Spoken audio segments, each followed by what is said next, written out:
Ladies and gentlemen, welcome once again to the Duval Dive. Of course, I am Kyle Nash, the student of the game. I'm Travis Holmes with BigCatCountry.com. And you're listening to this thing on the Believe Podcast Network. This is yet another special occasion. When I think draft stuff, I think of this man, Emory Hunt, in the building. I met you first time at the Shrine game asking you about Cortez Broughton. That's how far that goes. But this is the first time I've had you on a show that I'm hosting, and it's good to have you, man. I appreciate you jumping on. And listen, I'm going to get this out the way. The football game plan is a real thing, and what you do with the football game plan scouting, I don't know what you call it, a guidebook, prospect guide is what I see there, man. But tell the people about the fine work you do with this, my man. It's the best draft guide in existence. It's the largest draft guide in existence because it's all scouting reports.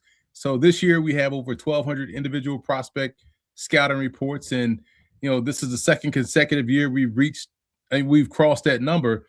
And I started putting out a draft guide in 2020, and if someone purchased my draft guide since 2020, right now they'd have over 6,600 individual scouting reports at their fingertips. And why that is significant, it shows you the depth of your own team. In this case, it's the Jaguars.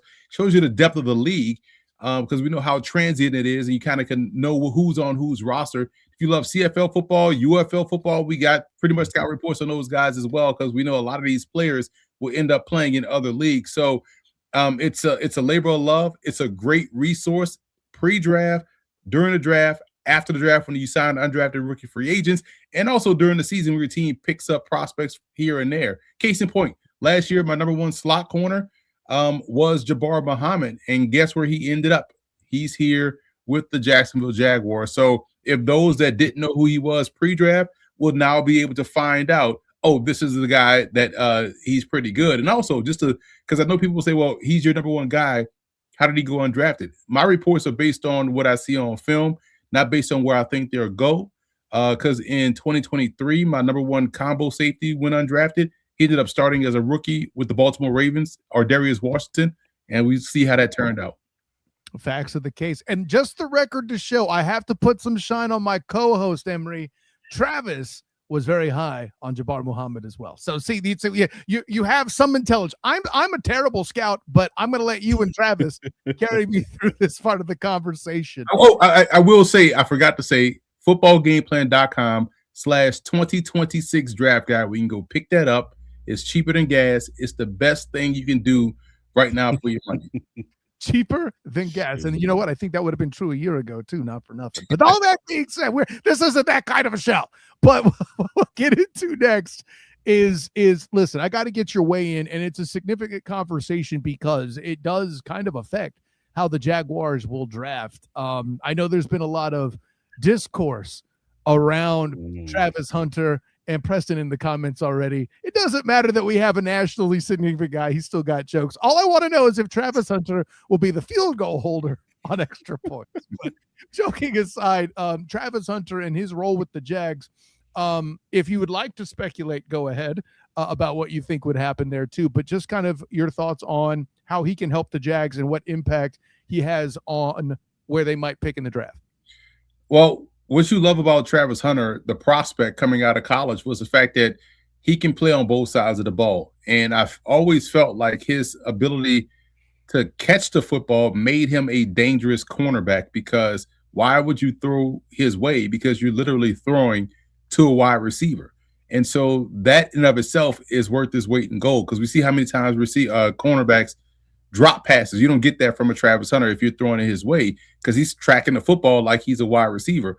On offense, he's someone that could be a situational guy, because he has that ability to go and play above the X's and O's, considering on a situation. So him being a full-time corner and, part-time wide receiver is a good thing. I felt like that should have been the goal from year one, but hey, we'll see him now year two try to do that. And now he's coming off of an injury. So you hope he's back 100% ready to go. So therefore he can maximize his immense potential. Yeah. I mean, that's been the interesting part of this offseason dialogue or the offseason discourse between the national media versus the local media versus what the coaches actually said versus what the insiders are hearing. They're seeing. That's been a key point, I guess. I'll call it a contention between the local fan base and the national, the national media, because you got Travis Hunter who's retweeting the Ian Rappaport report. Now, who told you this, when he's stating that he's going to become a quote unquote package receiver and a full-time corner. You got Adam Schefter, who's going on his rounds, clarifying on all the different media circuit, that his snaps at cornerback are going to spike this year, and he's still going to play offense too, because of course, like he is. You have earlier this afternoon, I mean, again, I'm talking to you guys on Wednesday, where Schefter basically said he isn't going to play any less wide receiver, direct quote. He isn't going to play any less wide receiver this year than last year. It's just that his snaps at cornerback will spike. Now, those are obviously three different statements, but the words matter. So that's kind of, but to Kyle's point, all this recent talk about Hunters kind of caused a lot of folks to kind of circle back and talk about the initial trade value. And that's kind of resulting in a lot of bad takes just kind of being out on the socials. So I was happy to have you on just to have the conversation talking about this draft class, because a big part of a GM's job is to forecast out how deep this class is, because they want to weigh that when they're talking about making a trade of that next year, this year's 20 pick 24, the first round draft pick that was a part of that Hunter trade. Well, from my perspective, and just my perspective, again, not a draft guy only, I do it at draft time, but from my perspective, it feels like the draft board, from when you're starting to get at pick 24, which is the pick Jaguars gave up for Travis Hunter, to that 56th pick, feels a little bit level, right? Like, am I weird to say that? Like, are you generally in the, like, what's your take on like the depth of this class when you're looking at, like, you're getting in that pick 20 to 60 range? Is there much of a drop off for you? How are you feeling about this draft class in that way? Well, you talking to somebody that scouted over 6,600 people since 2020. So I feel like every draft class is deep to me. And I feel like when people say this draft class isn't deep, or I hate when they, use negative words like it's bad or it sucks or it's no talent, that's a cop-out. That's a lazy, evaluator's way of avoiding doing the work. Sometimes you got to dig a little deeper.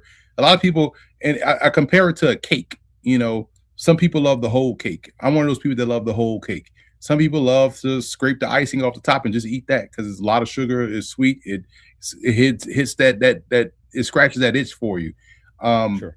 But you missed the whole cake. And so the draft is the whole cake. There's like 3,000, 4,000 eligible seniors or eligible people in the class each year. And you mean to tell me I can get one of the top 265 or whatever the case may be? I'm going to look at every draft as a deep class just based off the sheer numbers. Now, I get what they're saying in some cases of, maybe year to year, we have these high variants of these young prospects that come in and they wow you with the splash plays, and we're talking more about that. But I feel like, this year is more along the lines of, we've seen a lot of these prospects play 4 and 5 years. So that variance is gone. So we've watched these guys a lot. So it can get monotonous. And it's like, all right, well, I mean, I've seen this guy before. And so I think that plays into the psyche of these folks saying that it's not a deep class. Well, I think it is, because, heck, grade some of these players. And I've seen, guys from the 2019 rookie, freshman class, 2020. So, so we got a lot of older players in this class. And hopefully this is the last year of that COVID group of guys that we can flush out. So that way we can get back to more normal, excitable draft classes, if that makes sense. And just an example that comes off the top of my head for somebody who was older hitting the draft and having success, perhaps because he was bigger and stronger, is oh my gosh, I'm blanking. RJ Harvey. There we go. The running back from UCF that played big for the Broncos, just on the strength of him being an older dude and being more developed. Now, granted, during the regular season, it didn't make the difference playing the Jaguars. I have to say that because I'm hosting a Jaguar show. But I could see where you're getting that with older prospects being involved. But that's what makes it interesting, because to be clear, like I always want to give a little bit of pushback, because my line on where this draft class lands is kind of weird. because I don't believe it to be to your point, I don't believe it to necessarily be a bad draft class, because I do believe that it is reasonably deep. I just don't know if they have the star power like a lot of those other draft classes to carry it if for the amount of misses that you may end up having when you talk about the eventual hit rate when we look back 5 years from now. And say, all right, is this the 2000? Like, I don't believe this is a 2013 draft class, to be clear. I don't believe it to be that Eric Fisher, Luke Jokel, Deion Jordan, draft class or anything along those lines. But if you were to tell me, hey, this might be the 2009 draft class, we got Matthew. Well, actually, I take that back. I don't even know if there's a Matthew Stafford sort of slam dunk even in this class. So I get what folks are saying when they're talking about the star power to carry the top parts of the draft, because you still have the fact that, kind of what I was saying earlier, that eventual, what is that hit rate going to look like when you get to 15 to 70? If it's basically the same, then it's just like, all right, is anybody even going to want to trade up in this draft class because of that? Like, or like, how do you see that even playing out from that matter? Well, if folks looking for star power, then we're having two totally different conversations, because I'm trying to find football players, and yes, I see you were talking about. All right. The star players, I think when people can get, kind of lazy at times when I think they want to see what has soured a lot of people about this class is because they spent all last year in summer and leading up to, let's say, week 3 of the college football season, talking about these 9 quarterbacks that they said was the best class and blah, blah, blah. And by week 4, all that went awry. And it was like, now they speaking Spanish. Now they talk about Mendoza. They ain't mentioned Mendoza all spring and summer. And now, he's a clear-cut guy, right? So I think that's why they kind of feel bad selling everybody on 2026 QB class. Boy, it's gonna be, and by week 3, all that went away. So I think that's why they're sour, because there are some superstars in this class. You got the Baines, you got the Jeremiah Loves, you got his running mate in your Jadarian Price. You have all kind of, you got these cornerbacks, Delane, you have Pons, you have CC, you have McCoy. Like, you got dudes in this class. I just feel like folks got egg on their face because they try to sell everybody that 2026 was going to be this magical, quarterback class that had all of these future first ballot Hall of Famers in it. And now, again, by week 2, everybody was like, and so I won't hear nothing coming from those folks. And I think that's why they're quiet. Emory, I think the operative phrase for those situations here on the Duval Dive is what had happened was bingo. So with all that in mind, let's get out of the icing a little bit, because the Jaguars have found themselves a little bit deeper in the cake when it comes to their particular draft spot. 56 being their first pick at current. Today, assuming that Jimmy Stones doesn't go full F them picks and try to get back in the first round. Yeah, for now. For now, as he kept constantly reminding us, correct. At 56, where do you see the Jags going? Obviously, it depends on the ebbs and flows of the draft. Certainly at that point, goodness only knows where we're going to get to. I've seen mocks that have Lee Evans falling to 56, which is insane in my mind. But what are your thoughts on pick 56 for the Jags? It's truly, best player available at this point, because I feel like the Jags have a solid team on both sides of the ball, so they can go, the traditional offensive line to continue to stockpile depth and talent there. And we know how, you're going to need those guys come seasons in. I can see them probably going safety if someone they like is there, just to, again, build that quality depth and maybe someone push for a starting spot. Maybe you go corner once again, just to kind of, give yourself some assurance if Hunter isn't able to come back at 100% right away. Receiver, running back, I feel like is a bigger need than people are giving it credence. So that could be a potential spot there. I like what they have, but I feel like they have a slew of RB2s. They need someone that's a true threat, and you could potentially have one in round 2 when they select. So you think of the Mike Washingtons, you think of a Jaden Ott. Just ignore whatever happened at Oklahoma and go back to Cal, because I don't know what was out there at Oklahoma that he just didn't even play. So you may have guys like that, guys that can be that foundational back and allow a Tootin to be the guy that come in with all that speed to wear out the defense and take their will from them, because he has the ability to hit the home run. You think about a LaQuint Allen who gives you a little bit of that quickness too, as well. So I think those are some of the options they could pursue with pick 57. And I would be remiss if I didn't bring up Jacob Rodriguez or the defensive tackle position, because I can tell you, Travis and I have observed that Duval Devout are pounding the table hard, throwing no shade at friend of the show 1010XL's Jamal St. Cyr. But we've been seeing Jacob Rodriguez at the top of it, or even the declarations of D tackle or bust. Now, you led with best player available. I'm not even going to have you address the D tackle or bust thing at this point in the draft. That we're not doing that. That's icing, not cake. I feel you, Emory. But with that, Jacob Rodriguez at 56, do you think he'd even be there at that point? Possibility. We know the draft is wild. We saw last year as a clear shot of that with Shedeur Sanders falling to the 5th round. So who knows who's going to be there? But I would, and this is the part I love about the draft, because it's not only about the, scouting and evaluating talent, but also for teams, it's about understanding what's on your roster. I wouldn't be so quick to dismiss a Jack Kaiser. He was pretty doggone good coming out of Notre Dame. And a lot of times the answer may be on the roster already. So when, folks bypass positions, they'd be like, well, why we didn't take that guy? And you like, well, and then this guy steps up and emerge. And that's why, a lot of times when you're drafting, to your point you guys made earlier, they are looking ahead like, okay, if we draft this guy, that saves us from taking this selection here earlier. So to go to nose tackle, you may even find a Caden McDonald there or a Christian Smith there for whatever reason. Those are two legit nose tackles. A Dominic Orange can play that role too. Big citrus, look at Caleb Banks could fall considering how healthy he is. Do you take a swing on him? And if your doctor say he's going to be fine, because you always are wary of big guys with foot issues. We've seen that in basketball, how that could affect people. So that there's going to be somebody there that we're going to be sitting there on day 2, like, wow, this dude's still on the board, and the Jags could be, right there as a saving grace to select them. Emory, this is why I love talking to you. I did not have a Greg Oden reference here on my bingo card tonight, but sure enough, we're here. I'm with that. You're talking about cake. You mentioned Lyman at 56. Let me show you my credentials on how you made me happy saying both those things. But let me give the ball to Travis. What do you got, bud?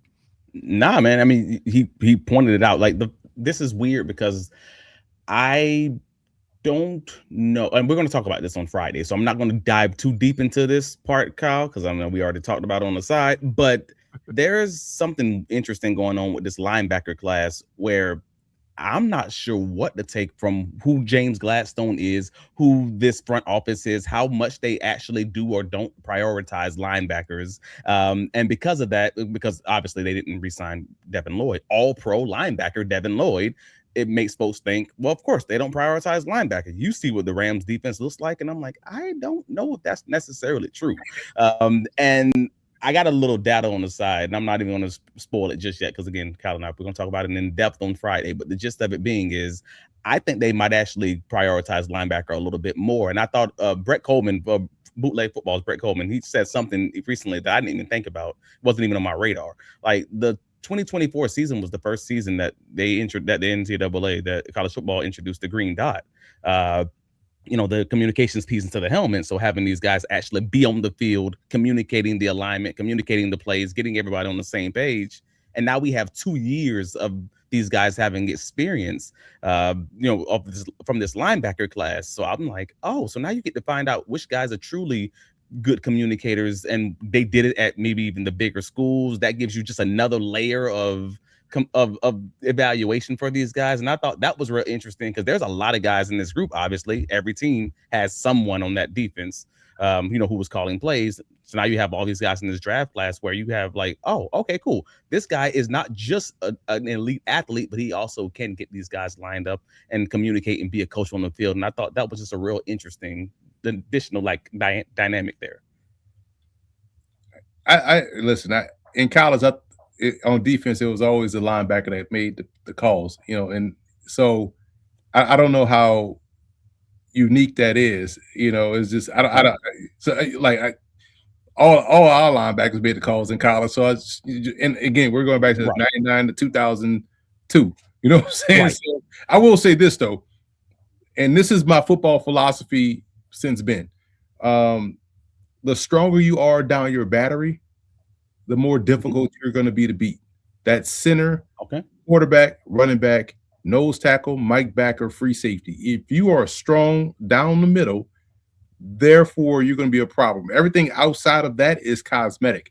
And so you have to really be stout down that battery, because the closer you are to the ball, the more impactful you are.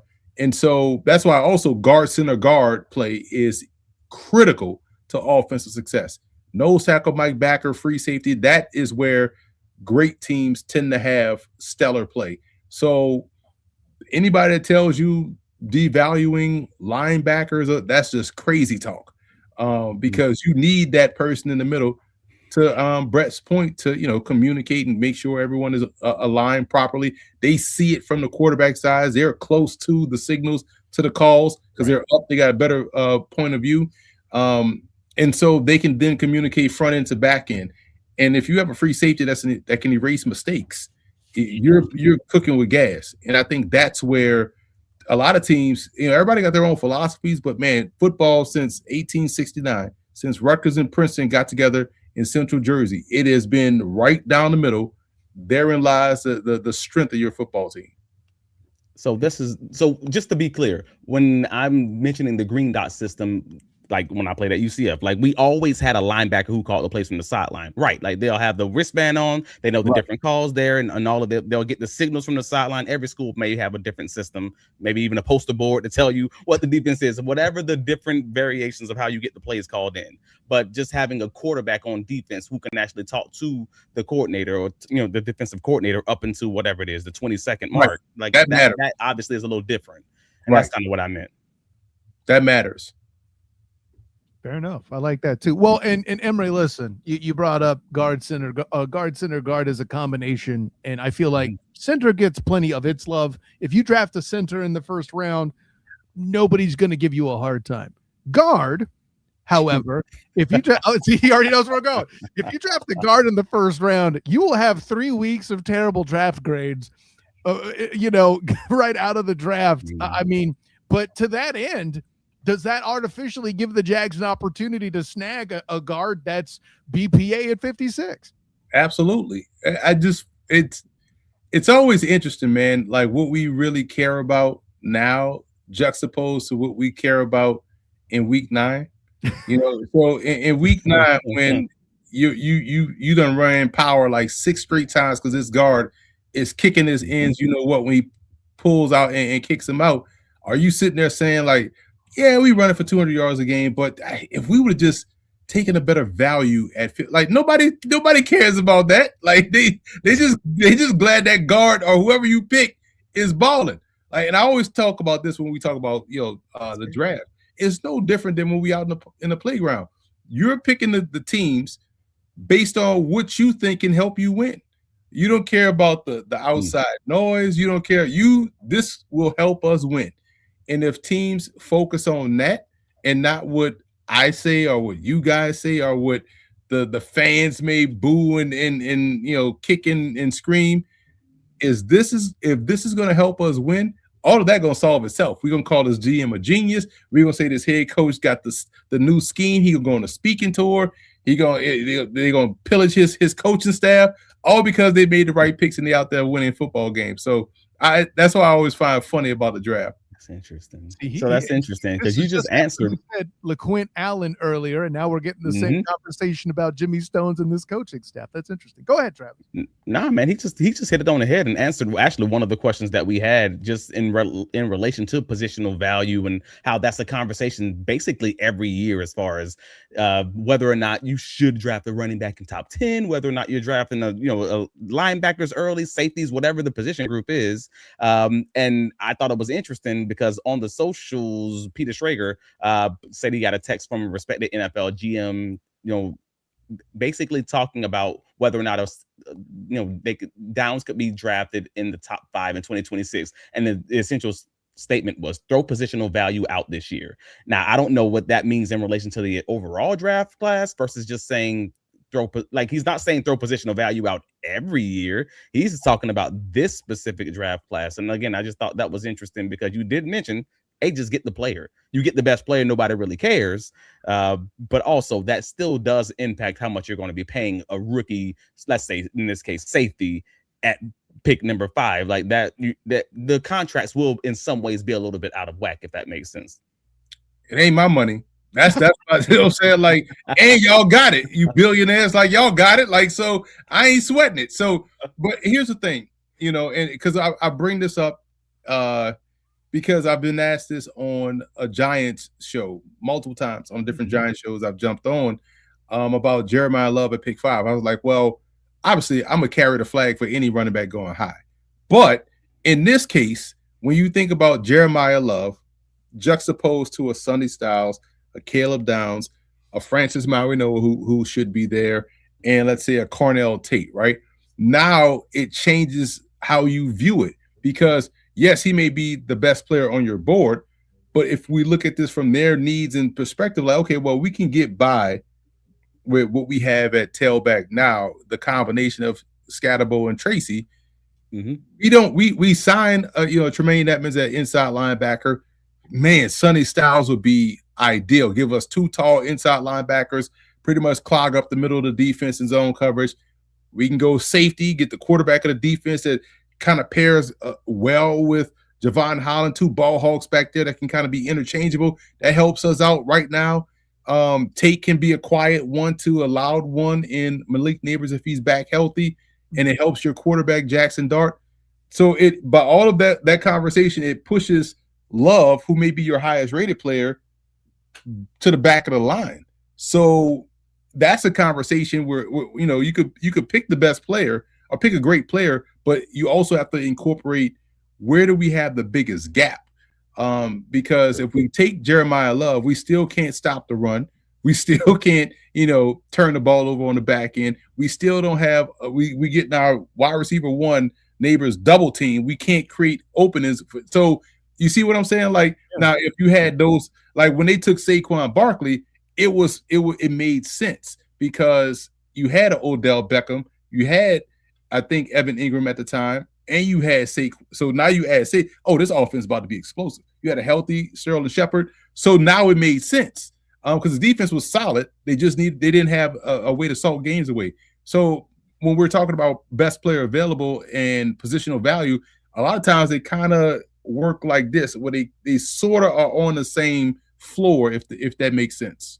And that same concept of if you go all in and get that BPA, does the guy he would replace then become fodder to fill it in the remaining free agency down the line or anything like that? Any other trades and acquisitions? This is where it gets really juicy, right?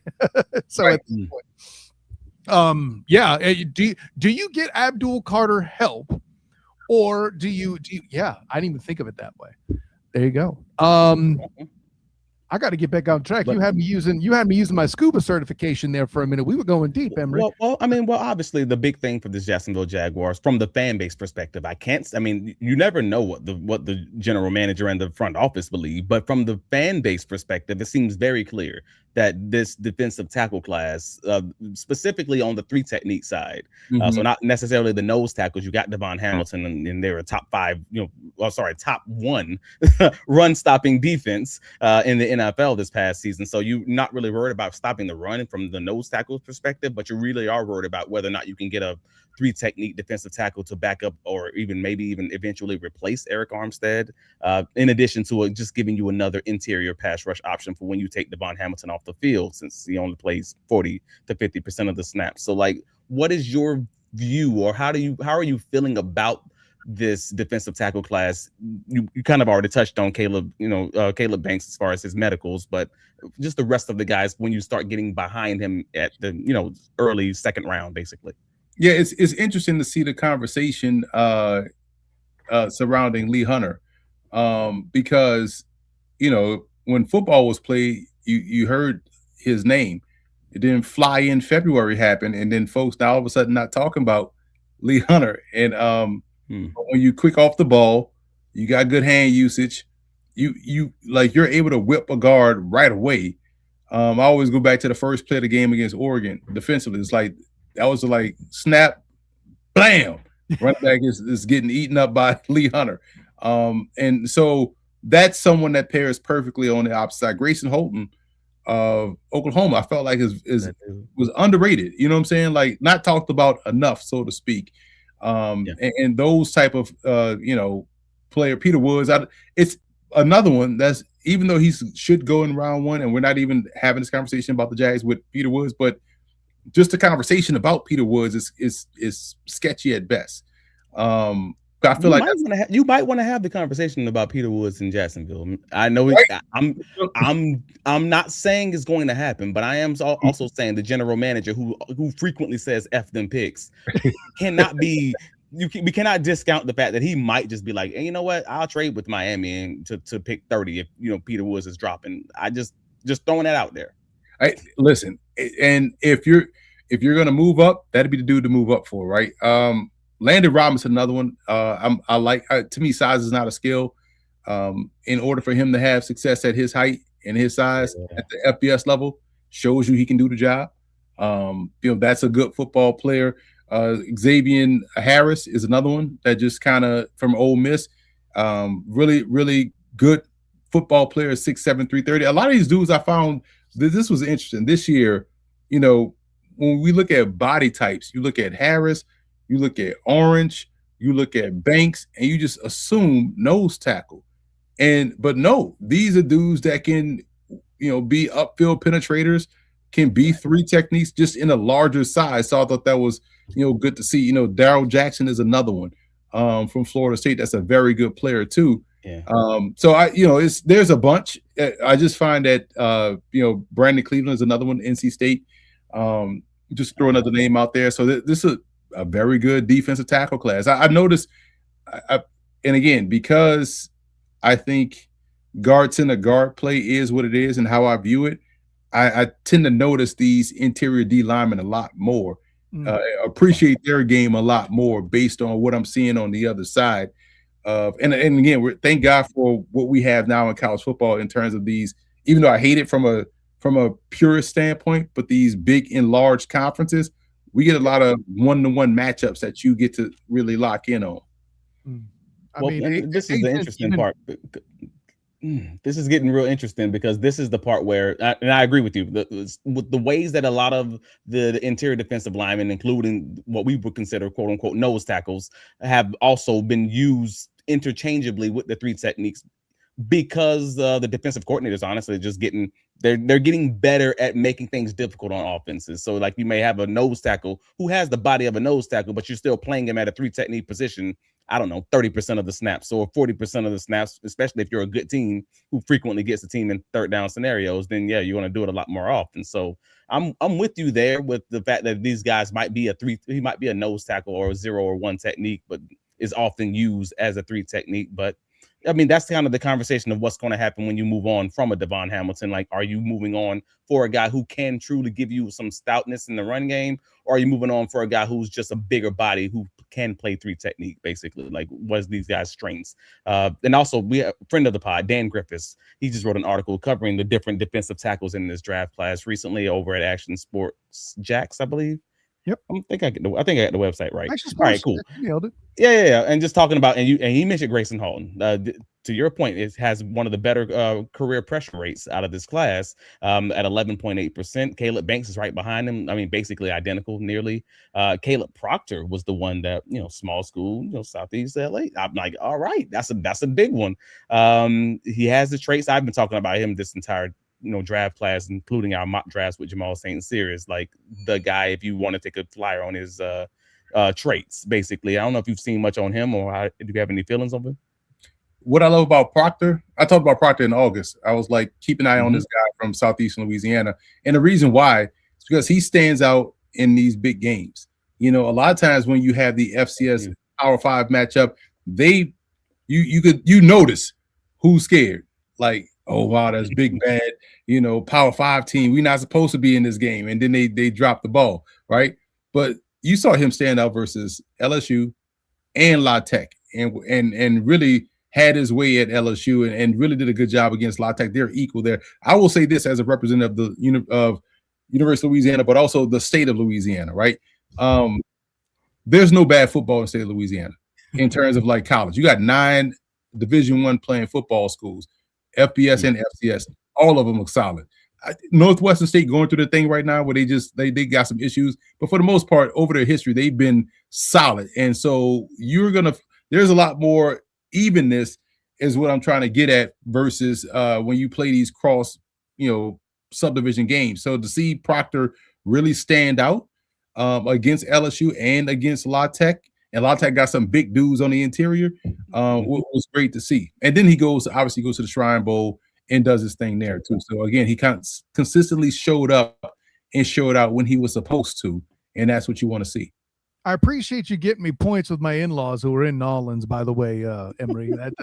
That's a good look for us too. And listen, all the talk we make, size is not a skill, and is a great statement that I'm going to adopt. At the end of the day, even Ray Lewis said Sam Adams and Haloti Ngata. I'm just throwing that out there. So right, it makes your job easier, man. Because obviously I've said this forever. Size is not a skill, but a lot of folks still harp on size. And if we think of this in terms of the boxing, in terms of all that stuff, like, if you got long arms, but you're late getting them on me, then what's the purpose? You have long arms for nothing. Like, you know what I'm saying? It's about quickness, reaction, agility, and all of those things more so than just sheer height and weight. Because if that's the case, you'd only see 6'5" receivers at the NFL level or 6'5" cornerbacks, or, you know what I'm saying? So obviously some size, it makes a difference. But if you are able to use your size in conjunction with your skills, then you have something that you're cooking with. But just because you're 6'2" don't mean you're going to beat this 5'8" corner and this 5'8" receiver. Just because he's 5'8" doesn't mean he can't, go above the rim and win versus a 6'1" corner. So Steve Smith, Wes Welker, and Julian Edelman are all a thing, to your point. Absolutely, sir. I'm with you on that. Travis mentioned earlier he played for UCF in his day. I also work and co-host with UCF Night Zone and Locked On UCF. And the Jags need another rotational pass rusher guy. We're compelled to ask you specifically about Malachi Lawrence. The fact that UCF has 2 edge rushers, edge players in the combine is something that hasn't happened lately. And as it is, they haven't had a defensive end in the combine since Bruce Miller, who ended up playing fullback for the 49ers. That still bothers me, by the way, because I was like, yo, this dude really getting after the quarterback. And what you mean he playing fullback now? That really bothered me. It was weird for me too, man. I was just happy he was doing something good for my Niners. But Malachi Lawrence, man, I know something he does really good. He has excellent bend, does the thing. It's helpful in stopping the run. Do you think he's a fit here for the Jags somewhere? And if he falls to him? See, I think his pad level is too high. And I think that limits him from being able to disengage. Because if we watch him versus, guys he should beat, he beats them. When we watch him versus some of the better tackles, that's when you have to have all of your tools in your toolbox. I think he kind of struggles to disengage and is a little bit late. But he is twitchy. He is explosive. What I hate about the assumption that a lot of folks have about the NFL is, he'll just get coached up in the NFL. You know what I'm saying? That not everybody jumps Jeff Stoutland. You know what I'm saying? Like you have to go to the right spot where a guy that specializes in getting the most out of players and helping players grow. So that's why they have a lot of trainers in the offseason go work on their games. It's scheme based in the league. So if he can develop, a little bit better technique, and playing with better leverage, he'll be much better as a pro than he was at college. And I always get frustrated when I grade UCF because every year I have about maybe 14 UCF players in my draft guide across the positions. I'm sitting there like, yo, how is this team not in the national championship every year? Like these dudes, especially in the secondary, everybody is like 6'1", 195 and can cover and got ball skills. I'm like, yo, how is this team not in the playoffs every season? It's the quarterback position, Emory. I'll tell you. Yeah, fair enough. That's part of it, and it's also the coordinator not always putting them in press coverage, in press coverage scenarios, and that's really annoying for me watching the games. But it's like, why the UCF podcast? It just drives me crazy. because I love Cole Kozlowski, the linebacker. The one season of FBS ball he played at, his career at Colgate, goes to UCF, good football player. These cornerbacks that can, drive on the ball, homeboy that had like, 7 pick sixes in the game. You know what I'm saying? Like all of those type of, you like, yo, they and again, to your point, why are they playing so off? Like, why are they playing off and then playing bell technique? If I hate bell technique because everybody think they could do it. The only one that could do it is Mansour Delane. Like he's the best at it. Like throw that in the trash. Like go back to just playing straight up. I hate bell technique. See, he's learned to appeal to both of us. Emory, I'm the lineman. He's the corner. You catered to both of us. Well played, sir. But no. So Daniel Jeremiah on Tuesday, he thinks that he stated that he thinks that Malachi Lawrence is probably going to end up cracking the end of the first round, depending on what happens with the defensive tackle position. He thinks that he could potentially sneak into the end of the first round. Basically, it's just really dependent upon what happens with Christian Miller, happens with Caleb Banks. Like if someone chooses to go to the 3 technique DT route, guys who can be pushed outside on pass rushing snaps, maybe then Malachi then seeps back into the second round. Otherwise, he may end up being one of those early guys, one of those late edges at the end of the first round. I didn't know if you had a take on that or if you had a feeling of where he would end up landing at the end of Thursday. Did you have an opinion on that? Well, I think he's a day 2 talent. So wherever he goes is going to be, because again, like I said, I don't do round projections. I do like, here's what I think this guy is going to be when he gets on the field. Because I had the same blow up issue.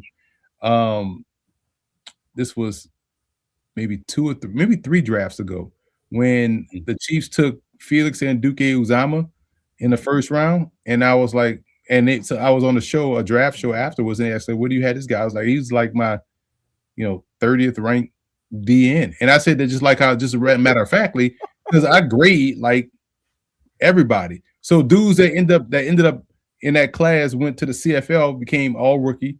One dude had a stellar, start in the UFL, all more productive than Felix and Duke Uzama, who people say he was the Big 12 Defensive Player of the Year. He had these amount of sacks. I was like, yeah, I get all that. I mean, y'all act like I didn't watch the tape, but just my opinion, right? And so for Lawrence, first line, I'll tell you, first line of my scout report, I appreciate the kung fu theater like hand quickness he displays at the line of scrimmage when rushing the passer. But then the first area of improvement, pad level is a bit too high, which doesn't give him the best chance to really maximize that explosiveness. Because if you're playing high, you ain't got the leverage. So now I can, kind of hold up and think about how he played against Arizona State. You know what I'm saying? And it's like, if you get hustle sacks, that's fine. But a lot of times that could be the quarterback holding the ball too long.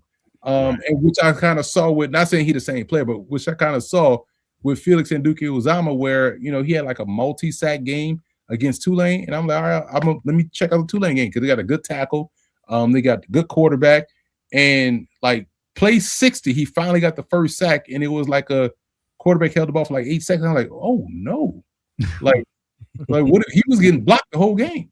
So it was like those things I tend to. So I know Jeremiah is plugged in with where guys are gonna go, but I will have to, if I'm going to be wrong on him, I'll just be wrong on him. So that just lets you know how scouts feel about him, how teams feel about him, but that doesn't necessarily mean that they're right on the player. That's simply just saying that that's where they feel like he's going to go, and I understand that. Correct. Okay. No, I appreciate you making that distinction, guys. That's not you saying that it can't happen or that Daniel Jeremiah is endorsing him. He just thinks this player is going to get this guy there. That's a good point. It's something I forget about. There's like, and Daniel Jeremiah, I like him. I like what he does. And there's folks do get kind of mixed up where roles get blurred. Obviously he's an analyst because he evaluates tape and he's a draft analyst, but in some cases he has to also play draft reporter. Sometimes there are 2 different positions, right? Someone that just constantly says, well, I heard from scouts, scouts told me, scouts said this, scouts said that.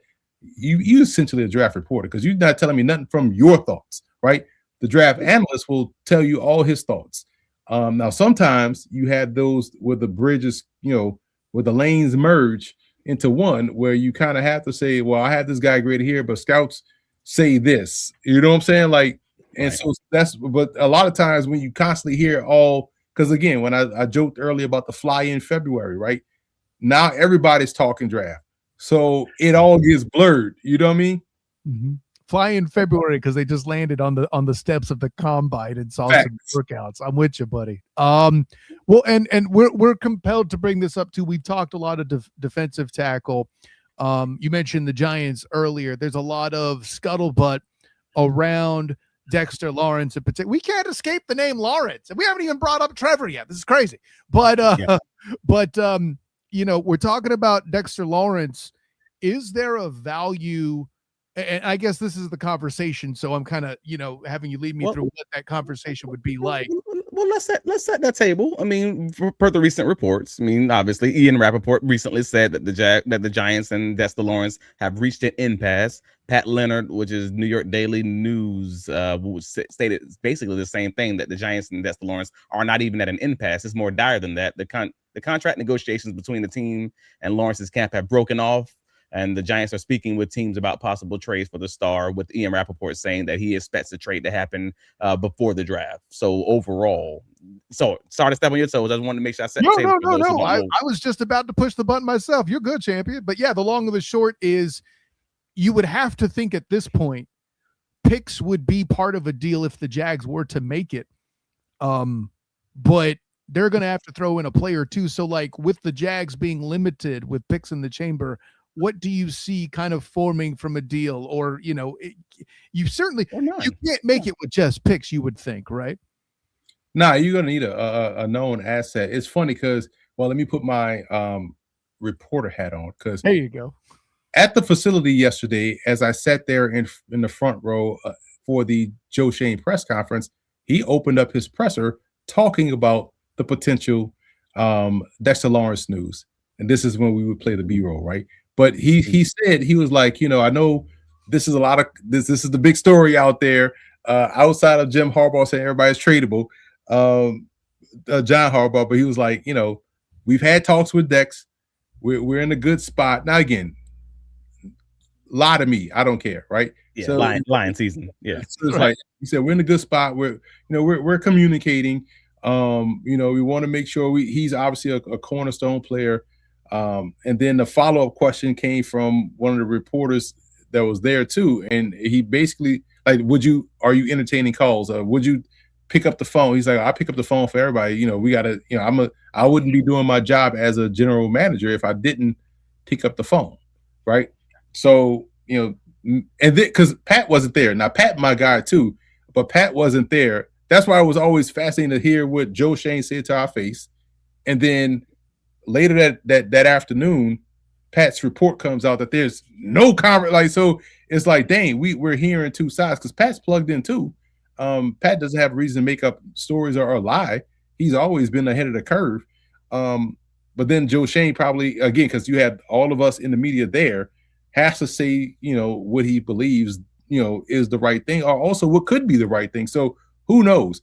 I said this personally. This is me as the analyst. There's no way in God's green earth I'm getting rid of Dexter Lawrence. I would make that right, because that's the whole reason why I said Sonny Styles makes sense.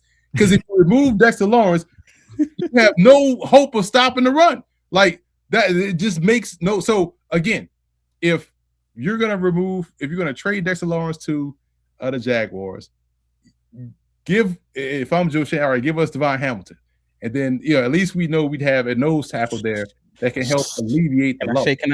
Let me shake your hand. Let's get that in writing ASAP. Give me pick 54 in this, right? So something like, you know, first you say, give me Travis Hunter, just a heat check. You know what I'm saying? And then if not, then you scale back. All right, well, give me Devon Hamilton, 54, and you know, one of them little 7-round picks over there. So that's how it would have to go, because if you vacate Dexter Lawrence, who you drafted that's going, you know what I'm saying? Like, it just doesn't make it. It just seems like you hustling backwards. So Adam Schefter on Tuesday, he said that he thought, like, while the Giants are asking for a first, because of course they are, like, they stated that they're basically looking at something along the lines of what Quentin Williams got, because he's also a 28-year-old who plays a lot of nose tackle, but also 3 technique, because he can play basically every position on the line just to have that skill set. But also he wasn't coming off of a year where he just had half of a sack, and put out some really rough tape on occasion, as Dexter Lawrence did last year. Let's just call a spade a spade. So I don't think that he's going to be able to get that. And that's kind of what Schefter said. He's like, basically at the end of all of this, he expects Dexter, if he is traded, to go for a second and a fourth or some combination of that sort. So if you're saying a second and it's the Jaguars at pick 56, and you want to throw in Devon Hamilton, who also opens up cap space for the Jacksonville Jaguars. Like I said earlier, let me shake your hand now. We can get that in writing ASAP. Like, that sounds like an easy deal to make. But I also don't think they'll get a first, just based on what happened last year. So that second and the fourth price range is now. I think that's an area where the Jaguars, from my perspective, I think that they will pull the trigger if you were really talking about that price range, or for this team, for that need in that position. Now, this is speculation for me. Sure. And this is just pure, throwing out a scenario. Like, what if, the Cowboys trade, that's the other thing, right? The Cowboys trade up to where the Browns are, giving the Browns 3 first-round picks, 6, 12, 20, 24. Do the Browns now call the Giants and say, here's pick 24 for Dexter Lawrence? You know what I'm saying? Like, and so is there a trade that has to happen first before the Jags would feel they can get into that mix with Lawrence, like an old NBA three-way trade, three-way trade? Yeah, you know what I'm saying? Like, maybe there's some move that needs to be made first before this move can potentially happen. As I would imagine, the only thing you're missing in you making it what I would call a typical intelligent Emory Hunt statement. This is what I love about the draft. Right. All this kind of movement. Because I would have never thought the Browns would have traded out of number 2. You just assume it was going to be Shador or Travis Hunter going to the Browns. Like, yeah. And when the Jags made the move, it was like, you heard it like maybe 2 days prior. It's like, really? And that could potentially happen. And then boom, it's like, oh wow, that happened. So we've seen crazier things. Behind the curtain, Emory, I can tell you that was a night from a production standpoint where my hands were shaking. We landed the plane, but I was like, oh Lord, here we go. Yeah, man, that was wild, and they did a great job. They did a great job playing the media, like just Tony Baselli's history with the media and Gladstone's their relationship from the Rams time with The Athletic and all of those guys. They did a good job playing the media. Like, I understand this is lion season. I tell everybody all the time, this is lion season. We know that you are being lied to 50% of your conversations, maybe even 60. So that's just kind of how that materialized. I'm just like, oh Lord, I'm thinking they're going to trade back the whole offseason just to find out they had a trade basically locked up 2 weeks before the draft. And it's just like, wait, what? All right. So appreciate it. Good job, guys. Right. But that's what this is. How many years? This is what this is here for. So, man, hey, we definitely appreciate you. I know we're coming up on that mark. Did you have anything that you wanted to plug? Anything that you're working on? Anything that what are you up to now? At the very least, tell the world where you could be found. Listen, absolutely. First of all, go get this draft guide. Use the fuel of the knowledge to power your vehicles to get where you need to be. Because again, I told y'all it's cheaper than gas. Footballgameplan.com/2026 draft guide. And I saw a question in the chat. Someone said, "What's Emory's favorite player in the class?" It's a great question. My highest graded player in the class so far, or not so far, at just right now, is Mansour Delane. I was blown away with his tape, probably because he's the only cornerback to ever effectively utilize bail technique properly. That I was just like, I'm done. You know what I'm saying? But he's the highest grade. He's my favorite player to watch. But I'm a big fan of D'Angelo Pons too. Just how I love his aggressiveness. I love how he plays. But this is a really good draft class, and I feel like we'll see people be surprised at how talented this is from top to bottom. But footballgameplan.com/2026 draft guide, and they can follow me on Twitter at @footballgameplan and catch me on all 3 days of the NFL draft at CBS Sports HQ. I'll be down at our Fort Lauderdale studios this year, as I've done the last 3 drafts, which is fun. So we keep the conversation going. So that'll be fun to do once again. Yeah, you're definitely one of those absolute marathon, guys, for sure. Travis, tell the world where you can be found, champion. Hey man, you guys already know bigcatcountry.com and on the socials, Travis D. Holmes. If you're listening to me on the podcast side, hey, click that follow button, rate and review us, help us out. Costs you nothing, helps us dramatically. And on the YouTube side, click the like button, comment, help us out with this algorithm, man. This thing's weird. I don't know how it works, but they tell me if you comment, it helps us. So please comment and help us because we appreciate that. But yeah, on TikTok, on X, we have the Duval Dive accounts. We also looking for your best mock draft for this season. We'll have a podcast next week to have our final mock draft episode with Jamal St. Cyr, and we're going to go over your best mock draft. So give us one, just one involving trades, your best mock draft. And I'm only looking at one. If you send 5, I'm deleting them. I swear.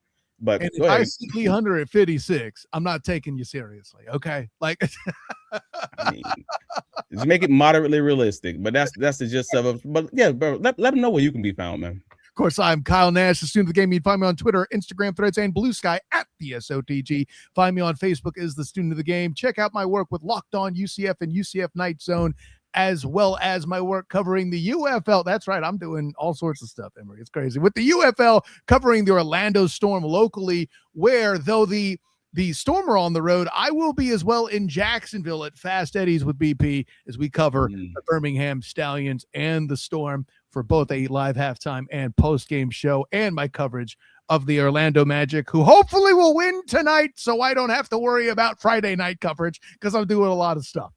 But fantastic time. Thank you, all you guys in the Duval Dive comment section. You Duval Divers had in plenty of stuff to give the incomparable Emory Hunt doing a thing. Thank you again for coming aboard, sir.